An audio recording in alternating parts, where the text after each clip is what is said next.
What's up, y'all? Sorry for the little delay there. Uh,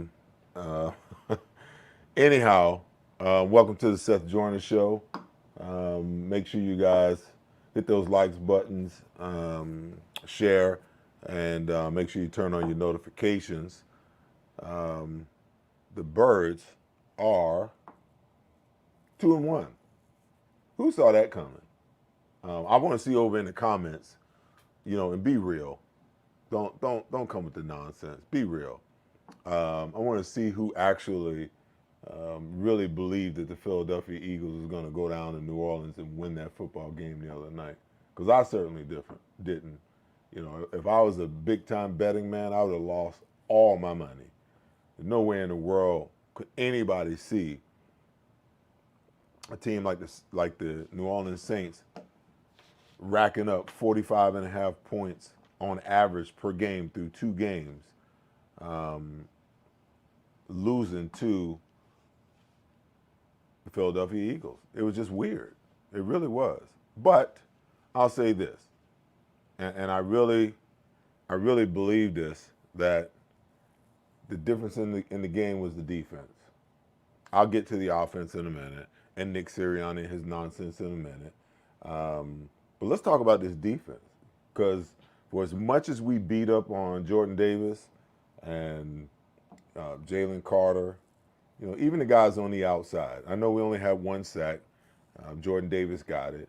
But the key to this defense, and the key to any defense, is just being able to control the line of scrimmage and control the running game. If you can do that, then you're going to be okay. Even though you can't get to the quarterback, you have made your opponent one-dimensional. And in doing so, you open up a plethora of different opportunities for your defense coordinator to call different things to put pressure on the quarterback. But we got to talk about Jalen Carter first, and then Jordan Davis. Jalen Carter was a man possessed. And I don't know what in the world Vic Fangio said to this football team last week about how they played the previous 2 games. But they look like a completely different football team Sunday afternoon at 1 p.m. Completely different football team. Jalen Carter was unblockable. I think if my numbers are right, if the Saints ran 58 plays, he played 51 of them. Okay, so I think that in a lot of ways we can kind of dispel this. Oh, they're getting tired. They just got to play. Jordan Davis. I've been, saying for the last couple of weeks, maybe even in the last year, that maybe at 13, he was a mistake. Well, listen, he stood up tall on Sunday, got the Eagles' only sack, and looked good getting it. It wasn't one of them things where he just kind of fell into it. I mean, he just ran right at Derek Carr, and locked him up, locked his mind and his muscles up, and made the sack. Right then and there, I went on my Twitter feed, and I wrote in caps, Jordan Davis, I apologize. Great play, great sack. And listen, I think that in my mind, I believe that fair and equitable journalism is the way that it should go. If you're going to beat a player up, if you're going to talk bad about a player or talk bad about a team or a coach when things aren't going well, then you owe that team, that coach, or that player the respect to come back, and eat your own words in the live form in which you go after them. I think if more people in my side of the business now, in the journalistic and podcast, realm, would do that, I think that the relationship between the media and the players would probably be a hell of a lot better. But both of these guys play like a man possessed. So we see the potential. We know it's there. It is critical for those two to play the way that they did because now that allows our linebackers and our safeties to fit in the run game where they're supposed to fit. And all four of those guys played fantastic games. So I just believe that, it all starts with those two. And like I said, even though we didn't get a whole lot of sacks, we got pressure on Derek Carr. And for most quarterbacks, pressure sometimes is enough. Obviously, I want the sacks. I'm old school in my thinking. I get it. But if you can cause discomfort, if you can create chaos, if you can move a guy who likes to be on his spot off of his spot, then guess what? You're getting your job done, and the sacks will come. But kudos, thumbs up, tip of the hat, everything that I can give them. The defense played absolutely lights out the other night. Now, before I get over to Jalen Hurts in the offense, we got to talk about Nick Sirianni. I probably should have started with, the 500-pound gorilla in the room, because that's what it is. I don't know what Nick thinks he's doing. You lost a game last week in Atlanta, making bad in-game decisions, and you did everything that you could this week to lose the game for this football team, but the defense saved your behind, and you had a big second half out of Jalen Hurts and a big day out of Dallas Goedert and Saquon Barkley that saved you. And for the life of me, I just don't get it. And I think I saw somewhere where he doesn't even want to discuss his in-game decisions with the media. They've been asking him questions about, Nick, what were you thinking here? Oh, I don't want to talk about it. You don't want to talk about it. Listen, this is a major problem for two reasons. Because, and this is my take on it, this is what I believe is really going on. I don't think that Nick Sirianni had much say in the hire of Kellen Moore as the offensive coordinator. We know that Vic Fangio is not taking his job unless he has full autonomy on the defensive side of the football. So the running question has been, okay, Nick, you're the head coach. What is it that you do? What do you do all game? Well, his job is to, on fourth down situations, he's supposed to make the decisions. On whether you punt or whether you kick a field goal, those are his decisions. Well, for the first time in a public way, we saw him overstep his boundaries right before the end of the half. The score is 3-0. Saints are up. It's the Eagles have the ball on the 15-yard line. They've driven the ball 15 plays. Let me make sure I got my numbers right. 15 plays, 78 yards. You get down in your fourth and one. Okay, you got a chip shot, 25-yard field goal to tie the game, and then you get an opportunity to you get the ball coming out in the second half, okay? One timeout. So Nick calls timeout, got one left, and you can see the conversation on the sideline. It's the first time when you see a timeout and Jalen and Kellen are next to each other that you see Nick there dominating the conversation. And then think about this too.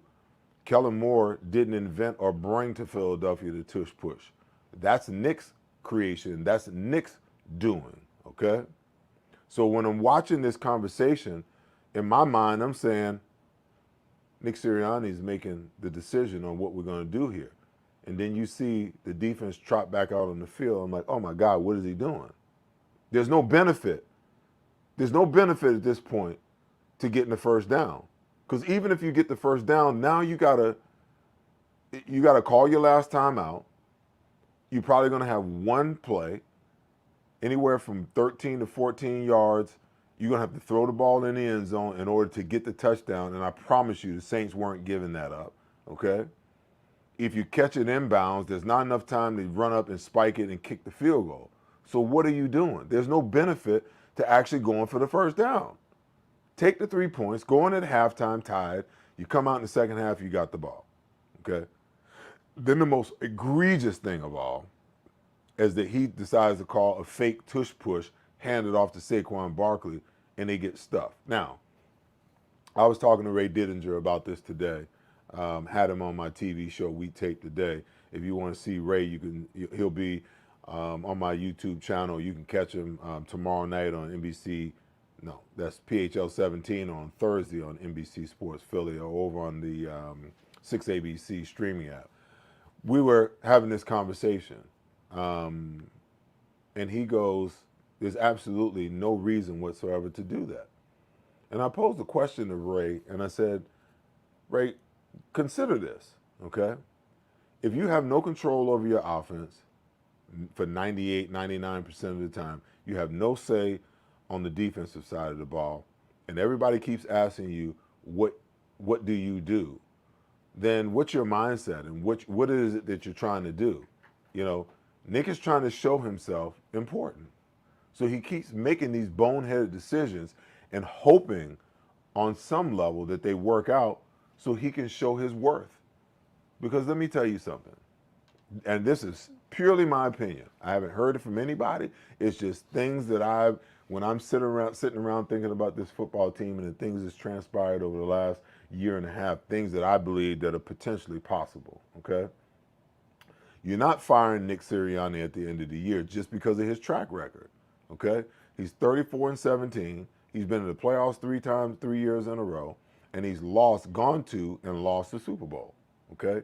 So who, with those type of credentials, who are you going to go out there and find to bring in to replace Nick Sirianni? And furthermore, the media would kill you when you look at that kind of record. How do you justify firing that coach? So, we'll bring him back one more year and see how it works out. And if things don't go the right way, then, we'll think about it. These are just my thoughts. I'm not telling you anything that I heard from somewhere. None of that, okay? So this is my belief. If the Eagles have success, then we'll continue to see Nick Sirianni as the head coach. Get to the playoffs, win at least the first playoff round. I digress for a second because I'm looking in the comments and I see some of you guys with this whole Bill Belichick thing. You can let that go. Bill Belichick is not coming here to coach, okay? Because he's not the type of coach that's going to sit back and let Howie do everything and have all of the decisions. He's just not going to do that, And I think one of the reasons why things probably ran its course in New England is because you're starting to see all these young head coaches in the National Football League, because the belief is, these guys identify better with the young player. I don't necessarily believe that. I wouldn't want a young coach, who is a couple of years older than me. Give me a guy with some experience that understands the game, that's seen some things, that's done some things, that's coached some great players. That's the kind of head coach and position coach I want. I don't need a coach just to hand me a game plan every week. I need a coach who can help me, can look at the things that I'm doing wrong and turn around and help me do them right. Give me the tools that I always talk about, those tools in my toolbox, so that when I'm on the field, I got something to refer to, something that will help me get there, okay? That's my opinion on Bill Belichick. Let me finish up on Doug. If Nick. If Nick does not have success, if this thing goes south and the team doesn't have success and Nick keeps doing what he's doing, he's going to be out of here next year. And guess who the new head coach is going to be? In my opinion, it's all in my opinion. Kellen Moore will be the next head coach of the Philadelphia Eagles, because the Eagles can ill afford to allow Kellen Moore to walk out the door. How many coordinators has Jalen Hurts have? You've invested $250 million in this kid, and he's had a different offensive coordinator every single year since he's been here. So it's time for them to create some continuity for him. And the only way you're going to do that is by not letting Kellen Moore walk out that door. And if you make a decision to move on from Nick Sirianni, well, guess what? Guess who the next head coach of the Philadelphia Eagles is going to be? In my opinion, that's one Kellen more, okay? But Nick's got to get it under control. He's in a perfect position if he just sits back and does what he's supposed to do, allow these coaches to, these coordinators to do what they're supposed to do and make the critical decisions, make the right decisions. You cost your team a game last week. You can't come back and do the same thing. You did it on 3 different occasions, okay? You come out after the half. Your team goes 10 plays, 37 yards. You're in field goal range for Jake Elliott. It's 4th and 3, and instead of just kicking the field goal, you go for it. You call a play, a pass play. Jalen Hurts gets sacked. We're still stuck at 0-3, and we should be up 6-3 at that point. Game didn't have to be that hard. Then you turn around the 3rd possession of the second half. You trot Jake Elliott out there to try to kick a 60-yarder when you could have given him 2 easy field goals and been up. Then you could have punted the ball with your defense playing out of its mind and forced the Saints to travel, 85, 90 yards. And then you would have wound up with better field position to start all over in the next possession. But he keeps making these boneheaded decisions, and I just want to touch on, before I move on, I want to touch on the psychology of a football team and football players. If you're an offense and you go 15 plays, 78 yards, and you're an offense and you go 10 plays, 37 yards, and you're in scoring position, every single time that you walk away with 0 points, I can't tell you psychologically how debilitating that is to your football team. So not only do you need to be a good head coach and position coach and all of those things, but you have to understand the psychology of the game and how that kind of stuff translates to your team and your players. You got to understand those guys feel like they got nothing accomplished on those two long drives, those 2 possessions. When you walk away with 0 points, at least if you allow them to kick the field goal, they can walk off the field feeling good about themselves. The defense can feel good about themselves. Hey, look, man, we got something to protect here. It's 3-3, 0-0. We start all over. Let's go get it. Then all of a sudden, oh, boom, we're up 6-3. Oh, we got to hold the line. The psychological side of it, man. It is not just all about the physical, because if you're in the National Football League, 9 times out of 10, you're there because you have the physical attributes to be there. Now, some might not have the intellectual attributes to be there, but if you're there, you probably have the physical attributes to be there. All right? The other thing is, the other psychological piece of it is, there's this psychological warfare that goes on. That's what trash talking is all about. I talked a lot of trash when I played because I realized, if I can get in your head, especially if I'm dominating you, if I'm playing against a player that I know that I'm clearly better than and I can dominate you, I'm chewing your ear off all day long. Why? Because the minute I get your mind somewhere else, the minute I get you thinking about something that I said, instead of thinking about what your job is, I've just made my job that much easier. Because you're not mentally there. You're not mentally focused, okay? So the psychological part of it is massive, man. It's a huge, huge deal. And you got to give your players a chance. You got to understand they need to feel good when they go 15 plays, 78 yards down the field, okay? That feel good breeds confidence. So the next time that they get on the field and they go on a march, they're going to be inspired even that much more. But when you snatch that away from them with stupid decisions and unwise decisions to go for it, trying to be smart, trying to make yourself worthy, it makes the situation even that much worse. Because you want to know something? The Eagles should have won that football game easily and handily. But we had to struggle all the way down the end because of some silly ass decisions by, the head coach. All right. Listen, I got G Cobb coming on with me here in the second half hour. I messed up last week and didn't go to a break. So I think I'm gonna get on a break now. When we come back, we're gonna hit the whiteboard. I want to show you guys some 5-man front stuff and show you how how brilliant Vic Fangio is. And some of the, and listen, again, I know I beat him up last week, but he coached real soft the week before. That wasn't the case. He coached aggressively in week 1. He came back in week 2 and coached really soft.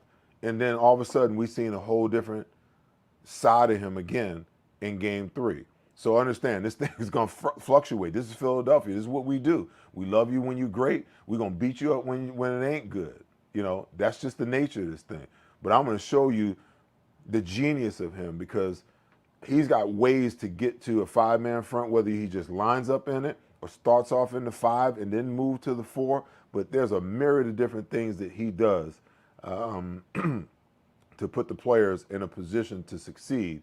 And I just want to share some of that with you guys, since nobody in the comments wants to share with me what they want me to do on the whiteboard. I ask you guys every single week, you know, what do you want me to put up on the whiteboard? So if you don't tell me, I'll just do my own thing, all right? Got to pay some bills. Be back in a sec. When you open the BetParks app, you're in the zone. Winning is always a rush, but the money is in the moments. It's the anticipation of another face card, the thrill of an extra spin, and the pure joy of a jackpot. It's all your favorite games at your fingertips. Plus, get up to $1,000 casino bonus back if you're down in the first 24 hours. You play for fun, you love to win. You bet. BetParks. At Pawnee Hockey, we're neither a pawn nor a hockey team. In fact, I don't even know how to skate. Cut. We're the injury law firm that you want fighting for you.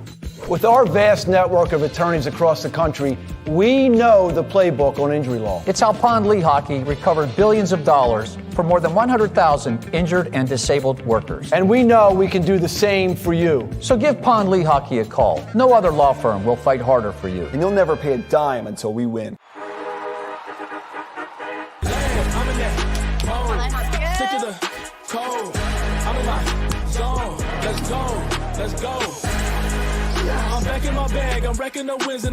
You've got your Sunday obsession, and we got you.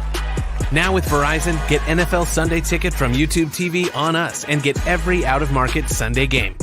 Plus $800 off Samsung Galaxy Z Fold 6. Only on Verizon. See you Sunday. Since 1893, Weber Display and Packaging has been Pennsylvania's leading manufacturer of corrugated packaging and displays. We're family-owned with 4 Philadelphia locations, 2 converting facilities, a warehouse, and a fulfillment center. Designed through delivery, we exceed customer needs.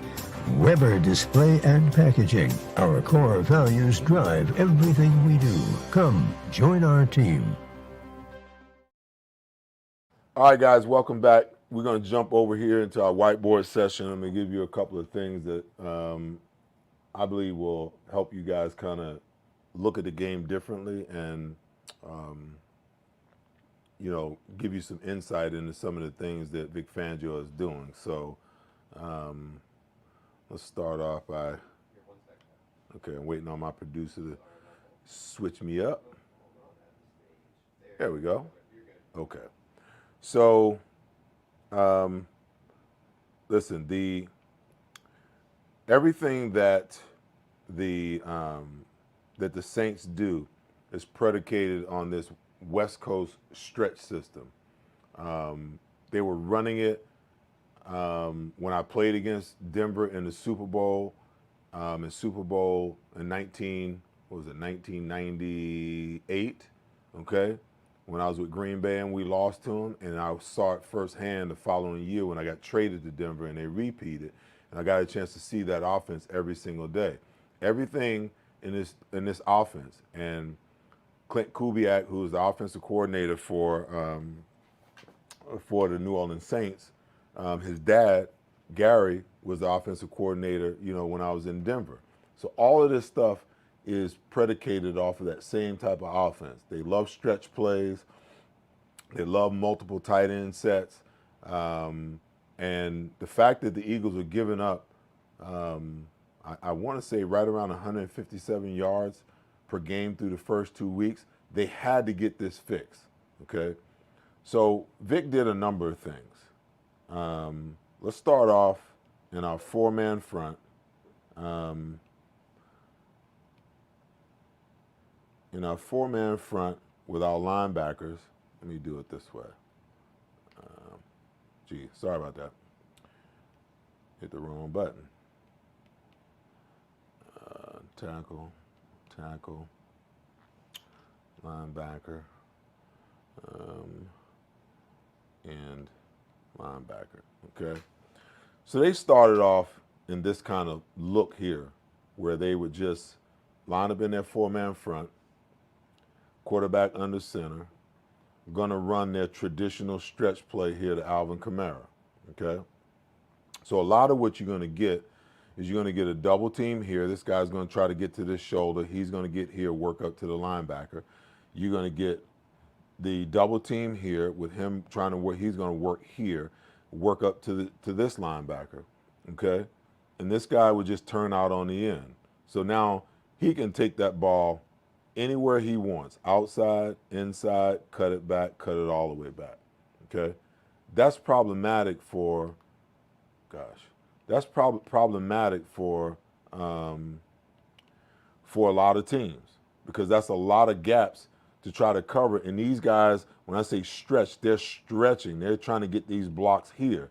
Even though I showed you double teams, they're trying to get these defenders running this way so that they can create a gap back here or back here or back here.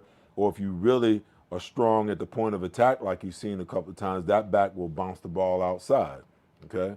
So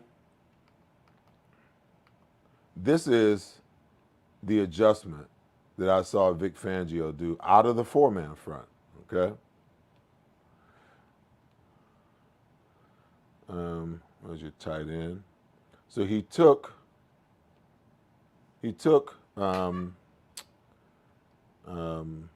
Zach and walked Zach down over here, okay? Kicked the end down here. So now you got your five-man front. So now I got N'Kobe in the middle by himself, okay? Same play, because it's all predicated off of that, okay? So if you really look at this, he's got outside contain. He's got this A gap, okay? They're probably still going to double team, so he's got to make sure that, first of all, that ball doesn't hit straight ahead, but they're going to stretch it. And if they get him running too fast and they get this double team and they watch him, then he'll just turn. He'll go here and then seal so that they can't get back, but then that's the cutback lane right there, okay? All right? But this guy's going to hold a B gap. He's going to hold a C gap. He's contained, okay? So they can stretch it all that they want. What really made the defensive front so dominant this past game was these two guys right here, Jordan Davis and Carter, okay? Because when they tried to, you remember I talked about it last week, anytime you get a double team, any kind of double team that you get, you got to understand in the blocking scheme who it is that wants to wind up on you, okay? So if you're going to double here, okay, and then work up there, you know that this guy is offset. He's got to get flush up on you. So this is the guy that you want to destroy. Because if I destroy them, now I've got this whole gap covered, okay? You know that I may get the double team here. And if I get the double team and he's trying to work up second level, okay, I need to destroy this block right here and maintain this gap so that when he moves up to the next level, my gap is controlled. Well, what Jalen Carter was doing is he was living in the backfield all day long. He was whooping 51's tail all day long, okay? Just throwing him around like a rag doll, all right? So that's your adjusted five-man front, okay? Then they lined up in a look. When I looked back, I was shocked because it was almost like our old Eagle look, okay? So you had a guy on the nose offset to the strong side. You had another tackle offset here, and this is our traditional overset to the strong side, okay? You had a tackle lined up here, the end lined up here, okay? And you had another end here. So more times than not, you got Sweat or BG over here, and you got either Nolan Smith or what's that guy's name? Oh yeah, Bryce Huff. He's lined up over here. And you can either go one linebacker here in the middle, because think about the gaps. He's responsible for this gap. He's responsible for this gap, okay? He's going to play face up and maybe even two gaps. So if you go one linebacker, the linebacker is only responsible for two gaps in this situation, okay? That's easy. And if they start stretching, now he can get outside, okay? But the Eagles didn't not only do that, they also ran some 7-man front where they kept both of the linebackers in. Now, you know if you do this, you got to be in man coverage. But the Eagles did it, okay? And you got these defensive linemen, he's dominating this gap, okay? He's dominating this gap. This linebacker's only got a single gap read, especially if the ball comes to him. Here's your stretch play. He's got a single gap read to flow all day long, okay? All day long. He's going to maintain this gap. He's here. He's going to contain it. This linebacker's got a single gap read. I'm going to read the backside A gap, okay? I'm a slow flow just in case he tries to bend it back, and if he does, I'm going to knock him out in the hole. If he decides to continue to stretch, now I got two fast flow linebackers to the ball, and let me tell you, Nakobe Dean, Zach was coming downhill, man. And this is what I'm talking about. In order for the Eagles to be successful, Jordan Davis, Jalen Carter, and Milton Williams have to be dominant. They have to be dominant. There's just no other option. If this defense is going to be successful, it's going to be successful because 93, 70, and 98 are the major players up front, and they are dominating the line of scrimmage. Now, before I leave this page, there's one thing I want to say, and you can go ahead and click me over. We can exit the page and prep for Garry. The problem with young players, and one of the reasons why coaches don't like young players, is because they're inconsistent and they're unpredictable. So the big question mark is, can these young guys, can Jordan Davis and Jalen Carter, can they show up next week? Can they be consistent? Can they consistently show up from week to week to week and get done what they did the other night? Because we see the potential's there. And if they dominate, it's going to allow the linebackers to dominate and the safeties to dominate, okay? When you look across the board, the linebackers played well. Both safeties played well. You know, the tackling could have been a little better in some areas, but for the most part, if you graded them out, I promise you, they all graded pretty high. And why do you think that is? That is because the defensive line, those core four guys, okay? Jalen Carter, Jordan Davis, Milton Williams, and Thomas Booker, all three of them played their asses off.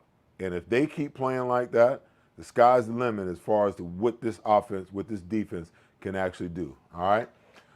So let's transition, and I want to bring on my guy, G. Cobb. You guys know him.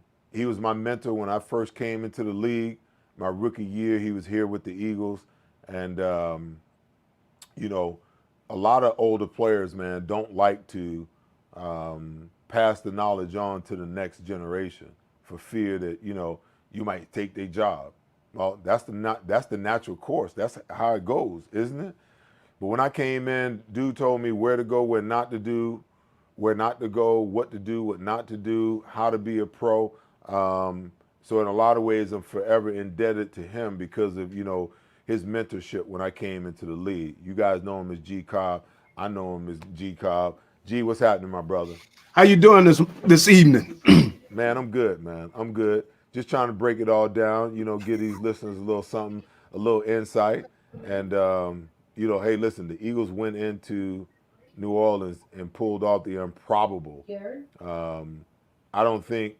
I think the bookies and the casinos made all the money last week, because can't nobody tell me they bet on the Eagles to win that game, especially at -2.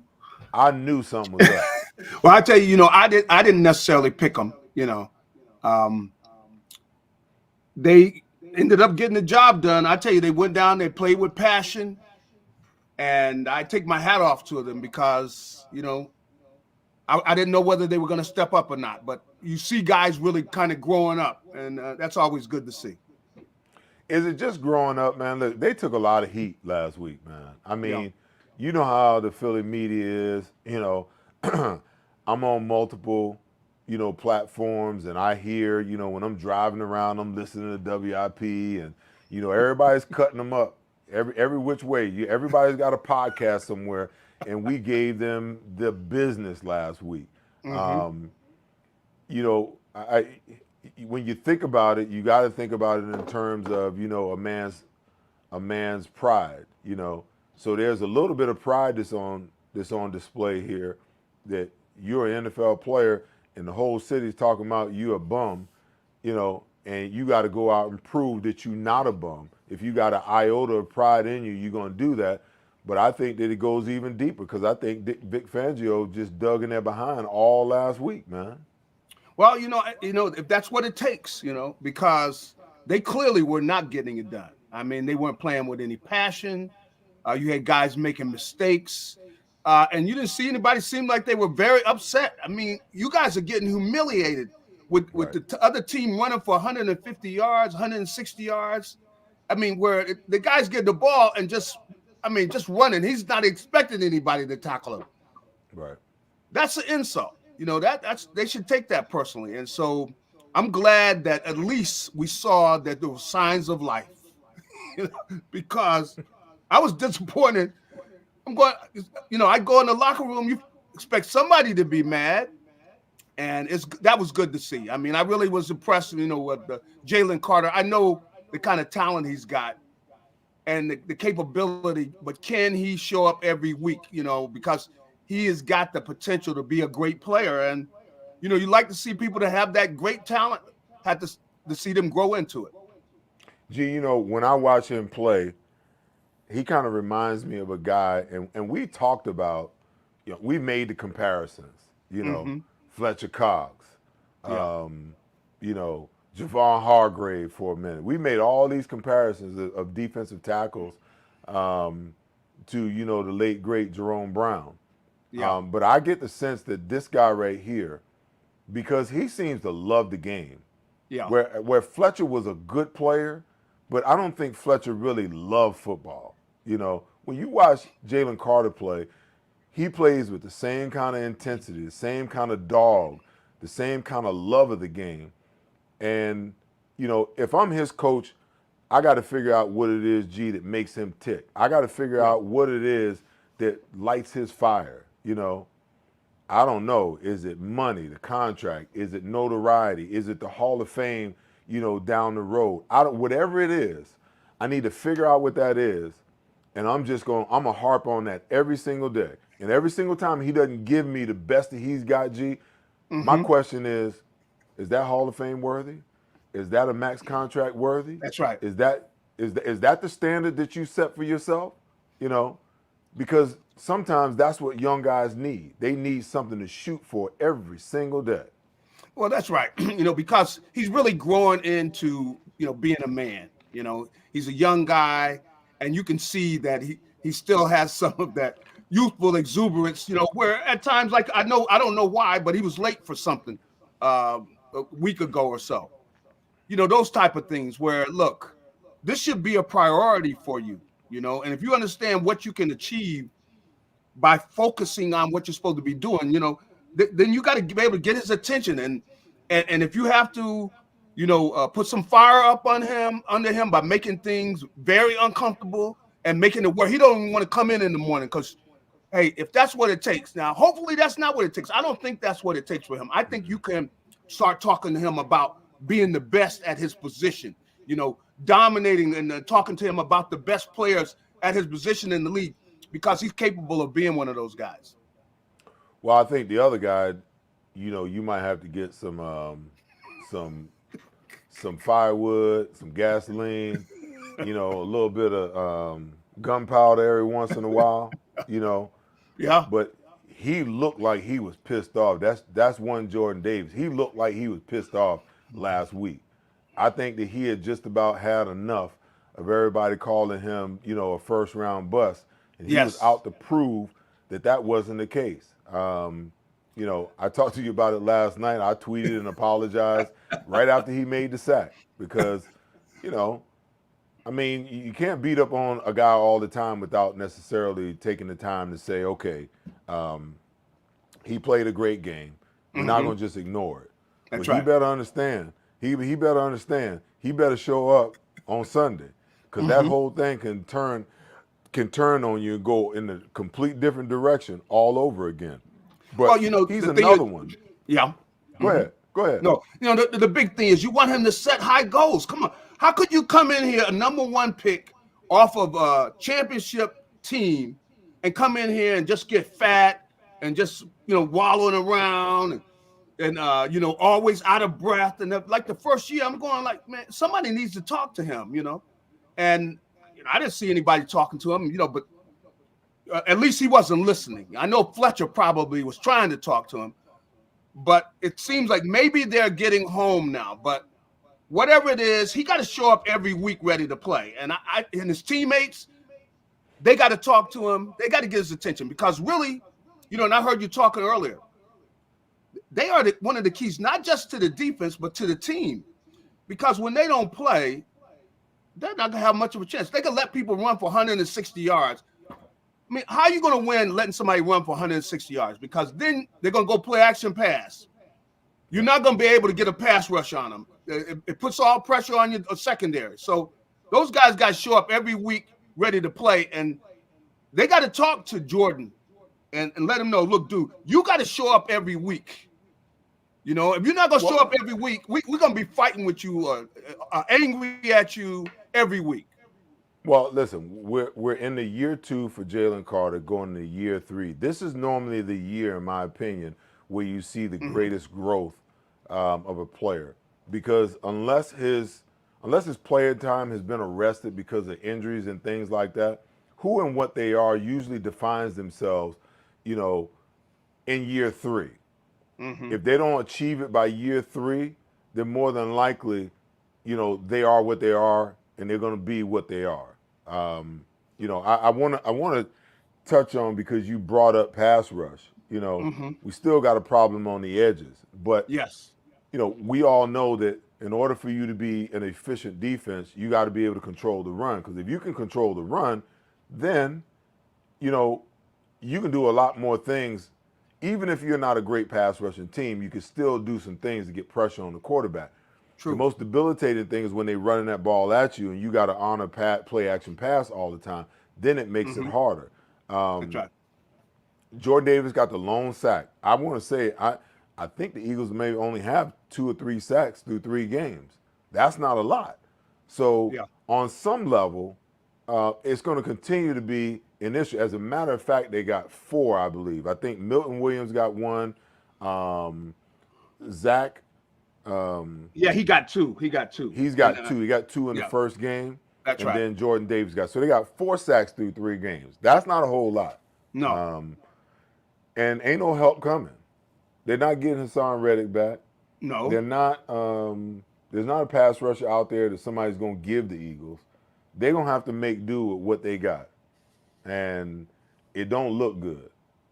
No, it doesn't look good. Now the good thing about it, though, that is Carter. You see that he can win. I mean, that was an extraordinary game he had.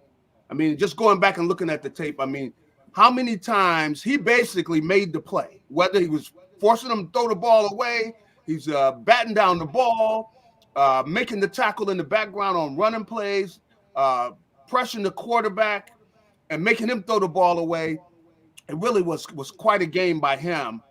And he's capable of playing on a very high level. So, I don't know that his game is going to be that dominant every week, but he's going to make them figure a way to block him every play. That's what the team going forward. I know Tampa Bay is sitting there. We got to block this guy. So they're going to be trying to double team him. They're going to do all kind of things to get his attention. And so this is where Jordan, it's a very important that he shows up this week and he starts, doing something in one-on-one battles, as well as the other the guys on the defensive line. I see some of it at times, like Josh Sweat. I think he's capable of doing some things, but they got to get it this week, or they'll wind up, being back in the doghouse, if they don't get it done this week. Well, the issue is, I'm not really worried about the push up the middle, because I think that Jalen Carter's biggest thing was the first 2 weeks he was trying to do too much bull rush. You could see in this game he made up his mind he wanted to beat people off the line, and that put him in the backfield, like right now, whether he was pass rushing or whether he was playing the run. Yeah. The thing that concerns me is Tampa Bay is not a great running football team. Now they're going to test them. They're going to come out and they're going to try to establish the run game. It's up to them to shut it down right out the gate and make them one-dimensional. Baker Mayfield did not have a great week last week. So it's up to them to snatch away the ability to run the ball, take it completely away, make them one-dimensional. And now, okay, listen, when you can keep a tight end in and block a defensive end, whether it's Nolan Smith or whether it's Bryce Huff, that's a problem. Because that means that your two guys on the inside are going to wind up being double teamed, okay? And you can't have that. You got to destroy that tight end as a rush guy or a defensive end so that you present the situation where that tackle can no longer kick down on that defensive tackle. He need to kick out and worry about you. Now you can create at least one of those guys being one-on-one, But they're going to need the guys on the edge, G, to be able to get some pressure. If they don't, it's going to be problematic. Now, Baker Mayfield ain't no great quarterback, but if you let him sit back there, he can make the throws. He's just like every other quarterback. He is pressure adverse. If you put the pressure on him and you hit him and you make him move off his spot and you take him away from his first read, he can be a very, very average quarterback. But if you let him sit back there, he will cut you up. Yeah, that's pretty much the way it is. We saw that with Derek Carr. I mean, first 2 weeks, he looked like he's the best quarterback in the league, but he didn't look that way on Sunday. And so they've got to start early, and that's excitement. But I can definitely depend on Josh Sweat to be the guy that shows that pressure. I'm hoping so, because I've seen the capability of him. But he's got to come in there. He's got to have that fire as well. We've seen it on plays, but he's one of the guys I would probably say that I would trust the most to be the guy coming from outside that can consistently put some pressure on the quarterback. Yeah, but they still need one of them other guys to step up, man. They I'm telling you, you have to. Yeah, I know. One of those guys, you can't just rely on it from one side. You know, that's true. Because what's going to wind up happening is Josh is going to start rushing up the field. He's going to get above, which means that the quarterback's going to be able to step up and step through, and then that's a problem. So you still need pressure there. Maybe, Vic Fangio is going to have to bring a little more pressure. You know what I really like is when they get in that 5-man front out of the 4-man look, and they walk Zach up on the end of the line, and they let him rush. I think that's a good look for them. And if you really want to bring pressure, this little 5-man or 7-man look that they have, even though it's an all-out look, when you start to get to that look in a third down situation, you get them linebackers sugaring up in there, and now you got a 7-man front. Well, that tight end almost has to stay in. He almost has it. You have to go to a 7-8-man protection. You have to, So if you can mix some things up and create some doubt in Baker's mind where you act like you're coming, some simulated pressures where you drop out, you think, and you get him to throw something real quick, and one of these corners jump it. All of those types of things, in my opinion, have to be in the game plan this week. They listen. They got to come home 3-1. They cannot go on the break 2-2, man. That's right. And the thing is you want these guys to know. Look, you can move around a little bit. Don't give the offense people. A lot of these guys give the offense so much credit. They don't know what you're doing. They're not sure. And so you can give them a look, especially if you talk and you kind of plan it out and you just give them a certain look, and then you could back out of it at times. But I definitely want to see them start thinking that way, to where they can give looks. I mean, don't just go, it seems like they just go, everybody goes, I got to do my assignment. Oh, give them a look, give them a look, because the quarterback is looking, he's trying to read things. And if you work together, you can give him a look where he thinks you're in something that you're not, and you can force him and create some problems for him. To that end, before we get to the 500-pound gorilla in the room, which is Nick Sirianni, you talk about give him some different looks. That's one of the things I see with the cornerbacks in the National Football League now. Guys line up like statues, you know. In our day, the cornerbacks, they got up, they got back, they got inside, they got outside, they bailed. They did a little bit of everything, you know. But now, you don't see that so much now. You'll get the quarterback, a simulated look away from the single receiver side, and then that cornerback on the single receiver side is playing outside technique. That's an automatic slant route all day long. It's that just burns me up. That burns me up. It drives me crazy. And I'm like, what is being taught to these cornerbacks that they're not doing the things that a lot of these cornerbacks don't even backpedal no more, G? Like had when we were linebackers working, pre-practice, we worked on backpedaling.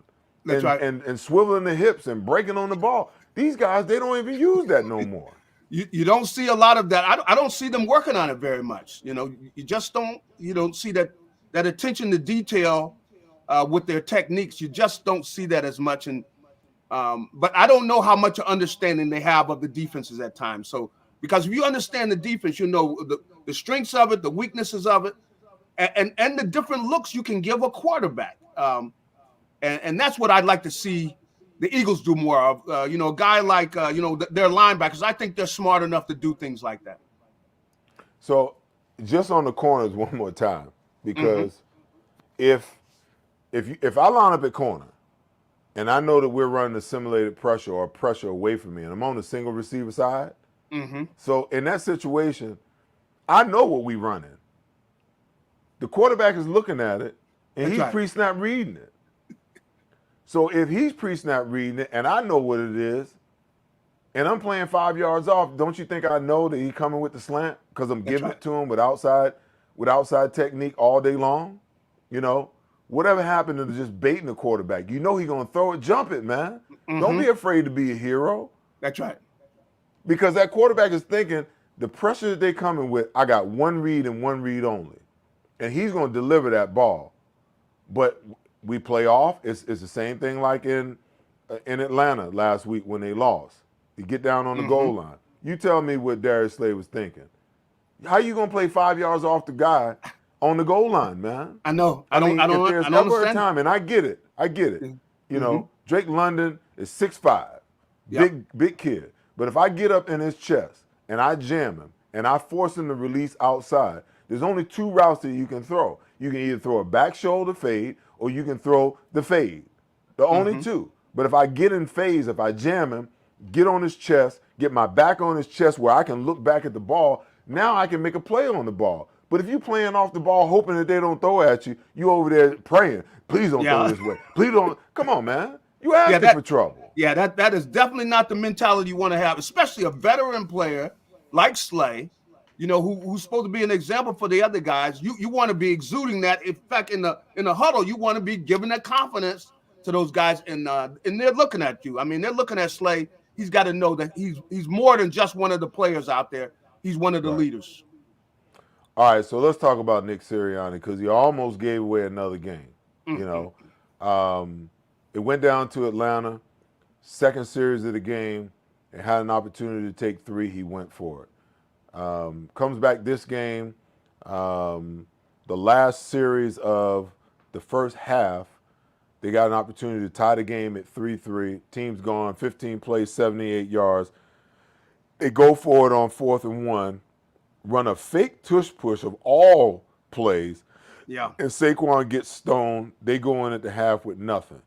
Then they turn around, they come back the third possession of the second half, and they march the ball down the field. No, the first possession of the second half. They go 10 plays, 37 yards. They're in field goal range again. Nick decides to go for it on 4th and 3. Jalen gets sacked. They turn the ball over on downs again. Then the third possession of the second half, he tries Jake Elliott out there, to try a 60-yard field goal. He misses. They give him the ball at midfield. If not for the Eagles' defense standing up one more time, the Eagles could have potentially lost this game. What in the hell is going on with the in-game decision making of Nick Sirianni, G? Well, I don't really think that he can, seriously look anybody in the eye and say that he is just making decisions just based on trying to win the game. That's solely it. And I understand that things can get personal. He knows he's in a tough spot to where they're looking at him, and there's a chance that he might not be here next year, and he had some of his power taken away and everything. And when you're playing in the NFL, his players, you see guys play, guys are taken out. This is all part of the game. But everything is supposed to be where you never lose your focus on trying to win the game. That's the number one thing. And I really don't think that with the decisions he made, that he can seriously say that that's just what he's trying to do, and that he hasn't lost focus and hasn't been wounded by some of the things that have happened to his power on the team and everything. But I've been very disappointed in some of that decision making. Come on, man. Come on. You're not taking the three, man. Come on. What's even more shocking is that he's been asked about his decision making in fourth down situations the last couple of days, and he won't even answer the questions, G.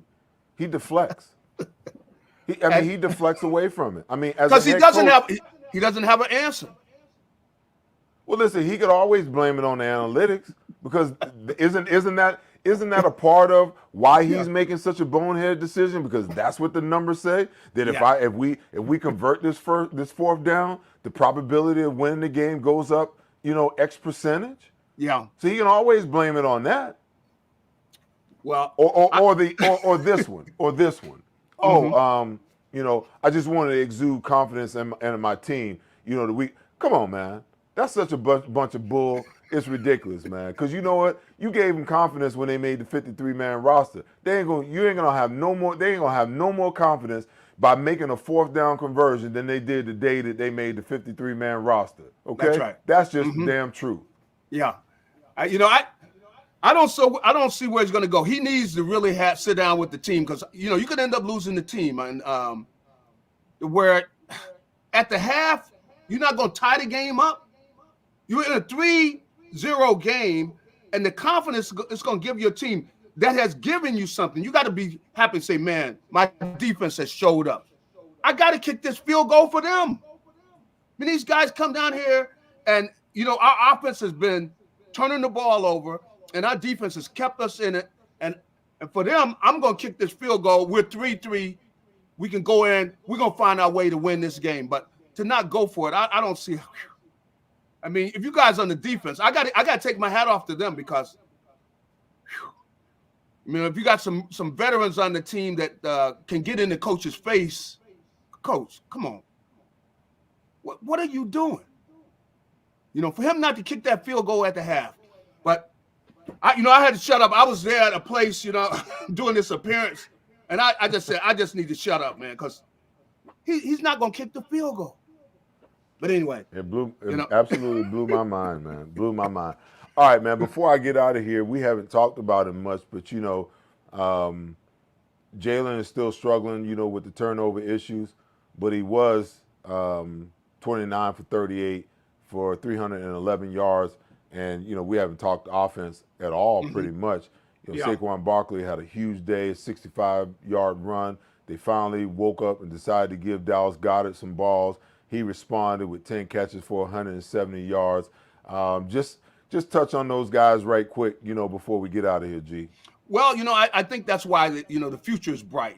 They are really we knew coming into the season, at least for the start of the season, I expected that the offense was going to have to carry them, and they have done it. Saquon Barkley is a special player. a guy as big as he is with the speed he has, there are not a lot of guys in the league that you run into that have his type of potential. So I think he's going to do great things and continue to. I agree with you. They're now getting the ball to Dallas Goedert. I don't know what they're going to do in this upcoming game with so many guys out, but, Goddard is going to need to have another big game because you're not going to have A.J. Brown again. Devontae Smith looks like he might be sidelined. So it's going to be interesting to see if they can find a way to beat Tampa, because I think they can if the defense shows up and plays. But you're going to need a lot of Saquon Barkley, Dallas Goedert again, and maybe they could get something from one of the backup receivers, because this is going to be quite a challenge for them to go down there and beat the Bucs, without so much of their talent. True. Well, G, listen, man, I appreciate your time, man. We'll do this again before the season's over, man, and we'll see what these birds are going to do right before the bye week. When I watched the schedule, when I looked at the schedule, I'm like, a fifth week bye. But when you really stop and think about it, you got Becton hand hurt, Lane Johnson concussion, Devontae Smith concussion, A.J. Brown hamstring. This early bye is going to wind up being a godsend for this football team, man. That's right. And then, boy, if they could go ahead and find a way to beat Tampa with Saquon having another big game and Jalen, taking care of that football, that will be great. That will be great. Awesome. G, I appreciate you, man. Ladies and gentlemen, G Cobb, you can find G over on Fox 29, analyzing everything birds, man. I appreciate your time, man. All right. It's a pleasure. Go Birds. There you go. All right. As we get out of here, I'll see you guys right back here. Maybe, no. I'm not sure. You'll see, turn on your notification, you'll see. I think next week's bye, we may tape and skip a week, but there probably won't be a podcast next week. I'll let you guys know, via communication, however it is. Anyhow, before we get out of here, take care of each other, be good to each other, but most important, make sure you love each other. Go Birds. See you guys down the road. Peace. Most people don't know how to get the care they need. The experts at Stay at Home Care can help. Before choosing a caregiver or family member for your care, you need to apply for the Home Care Program. The application process can be complicated. Stay at Home Care can help you navigate through every step. Once approved, your caregiver or family member will receive guaranteed weekly pay, a variety of medical benefits options, paid holidays, paid vacation, and overtime pay. Call Stay at Home Care, here to help every step of the way. This is Seth Joyner, top analyst for the Birds. I've also analyzed the best auto dealerships, and I drive a Davis Honda. Get to Davis Honda now and fall into savings. Lease a new 2024 Prologue EV for just $299 per month. See why Davis Honda continues to win outstanding awards for sales and service, including the highest award from Honda, the President's Award, 2 years in a row. Fall into savings right now at Davis Honda. Feel the Davis difference at Davis Honda in Burlington. I'm Seth Joyner, and I drive a Davis Honda. At Revolution X, we know that fortunes are made in times of uncertainty. Are you selling your investment real estate? Are you interested in deferring your tax with a 1031 exchange? At RevX, we're experts in 1031 exchange planning and the use of passive real estate options using DSTs. Not in the midst of an exchange and want to invest in real estate but don't know where to start? Revolution X has institutional grade real estate options for any size investor right now. Set up a consultation at RevXWealth.com. RevX, defer the tax, maximize the gain. The Excite Center at Parks Casino, the region's hottest live entertainment venue. Check out your favorite concerts, comedy, boxing, MMA, all at the #1 casino in Pennsylvania. Don't miss Funny Man JB Smoove on Saturday, September 14th, plus Straight No Chaser on Friday, October 18th. Don't miss these two exciting headliners, only at the Excite Center inside Parks Casino. Parks Casino, this is how you win. This is how you win. Tickets on sale now. Pride, passion, and persistence. These are the values that drive us all at Ron Jaworski Golf. We strive to deliver outstanding conditions as well as playability for golfers of all ages and abilities. Our championship golf courses offer a variety of challenges from a link-style walk along the river to an escape into the pines and everything in between. My team at Ron Jaworski Golf is committed to to delivering memorable experiences every single day. See all we do at ronjaworskigolf.com.